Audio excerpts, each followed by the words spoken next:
our new video series, Ringgold Rapid Responses. I am Patricia Klein, historian of the Ringgold Band.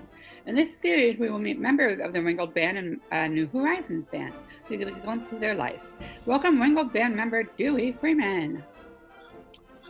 Good to see you this morning, Patty. Thank you for including me. So, Dewey, what section of the band do you play in? I play in the tuba section, which is the back row of the band, and someone terms as the foundation of the band. So. And do you serve the band other than playing tuba? Yes, I'm currently the vice president of the band, I think for over 5 years now. I've been on the board for longer than that, but I took over as vice president when Tom Hahn stepped down. And how long have you been with the band? Have you figured that out? Yeah, this is actually the 18th season. I started right before the 161st spring concert, and in fact, that was the first concert I played with the band, and the first I had only been rehearsing with the band probably a month before that. So you got your feet wet right away. No question about it. Jim Seidel threw me right in. Do you remember your first gig with the band or most memorable experience? Well, yeah, I'll be honest with you. There's actually two. The first gig was the 161st spring concert. And I remember Don Harry, who's a professional tubist, and he's a professor of low brass at the Eastman School of Business, was our guest soloist. And he was amazing and a very down-to-earth guy.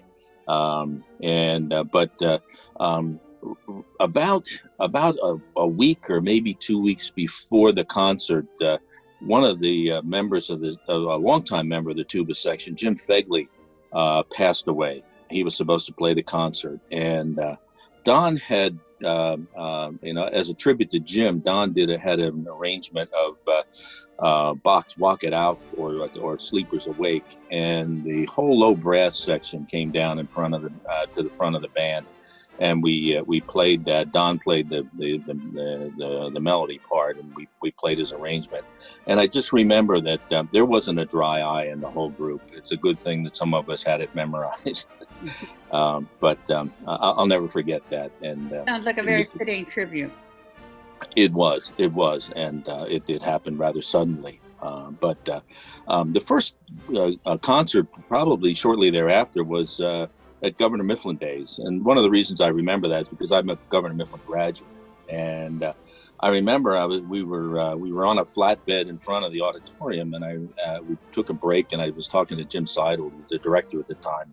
I said, Jim, it just dawned on me that 30 years ago, was the last time I played here, only I was on the inside of this auditorium instead of out front, when I was there playing for Skip Norcott, who was my high school band director. And had it not been for Mifflin's music, but most importantly Skip, I wouldn't be playing music today.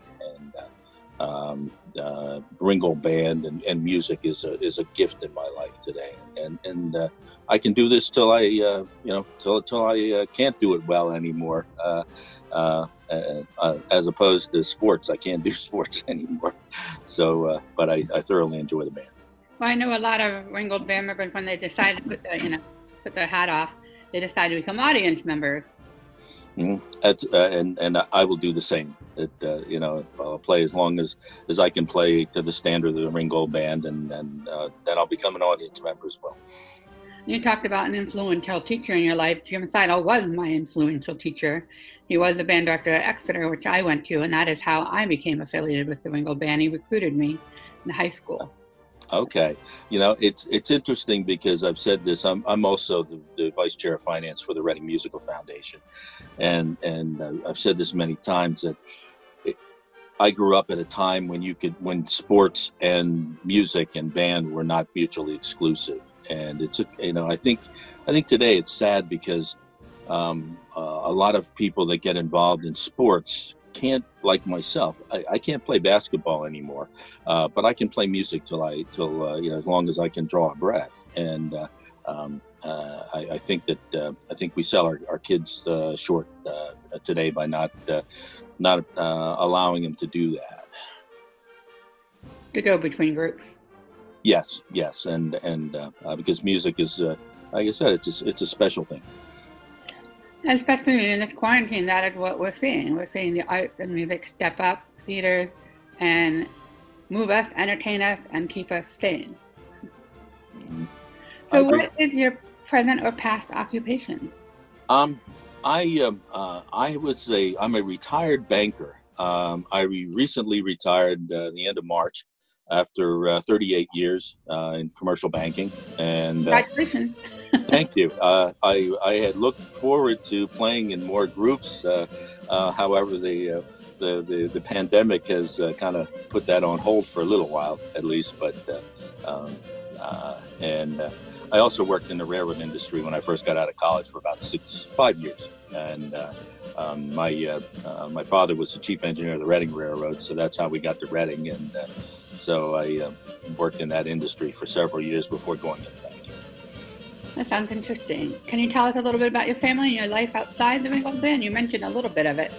Yes. My wife, Karen, of 41 years on Tuesday, she and I met at Lehigh back in '74. And we have no children. We do have a dog, Molly the Wonder Girl, and we live out in Kempton in a rural setting right at the base of the mountain. And I have an older sister who went to Mifflin. She was never involved in music, but my father was also involved in music. He had a swing band, and he was a trumpet player at Virginia Military Institute, where he got a civil engineering degree. So that's probably where I got my music from. That sounds wonderful. When the band gets back together, hopefully sooner than later, what is the one song you really want to rehearse and perform again?